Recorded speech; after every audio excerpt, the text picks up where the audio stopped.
ஒழுக்கம். ஒழுக்கம் வள்ளுவர் ஒழுக்கத்தினை உயிரினும் மேலான ஒன்றாகவே பார்க்கிறார்.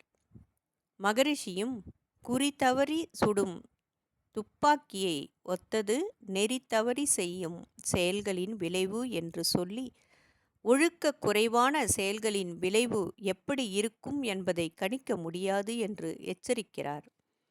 ஒழுக்கம் எது என்பதற்கு மகரிஷி சாமியமும் தந்திருக்கிறார்கள். தற்காலத்திற்கோ பிற்காலத்திற்கோ உடலுக்கோ மனதுக்கோ துன்பம் தராத செயல் ஒழுக்கம் என்று வரையறுத்து இருக்கிறார்கள். உடலுக்கு கேடு என தெரிந்ததும் ருசிக்காக சாப்பிடும் உணவுகள் முதல் நமது மனதை வாட்டும் வருத்தும் வீண் ஆசைகள், கோபங்கள், கவலைகள், பிறரை வருந்தச் செய்யும் தேவையற்ற பேச்சுக்கள், வாக்குவாதங்கள் வரை அனைத்தும் ஒழுக்க குறைவான செயல்களே.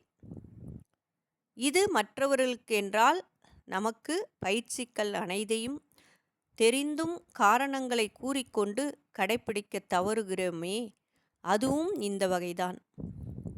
வள்ளுவர் சொல்வது போல், செய்யக்கூடாததை செய்வது மட்டுமல்ல, செய்ய வேண்டியதை செய்யாமல் விட்டாலும் தவறுதான்.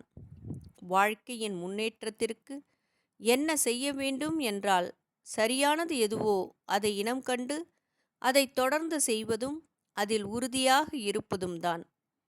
அதிலும் குறிப்பாக ஆன்மீக முன்னேற்றம் ஏற்பட, ஞான நிலையை அடைய, தெய்வ நிலைக்கு உயர, நம்மையும் நலமாக வைத்துக்கொண்டு பிறருக்கும் நம்மால் எந்த தொந்தரவும் இல்லாத ஒரு வாழ்க்கை முறையை அமைத்து கொள்வது ஒழுக்கத்தில் ஒரு உயர்ந்த நிலையாகும்.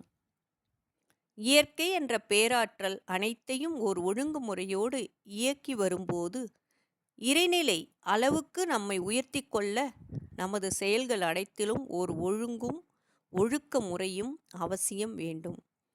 நமது ஒவ்வொரு செயலையும் நேர்த்தி எண்ணத்தில் கூட ஒழுங்கு, கட்டுப்பாடு, பேசும் வார்த்தைகளில் நிதானம், கவனம், எச்சரிக்கை இவை அனைத்துமே நமது நிலையை தெய்வீக அளவிற்கு உயர்த்தக்கூடியவை.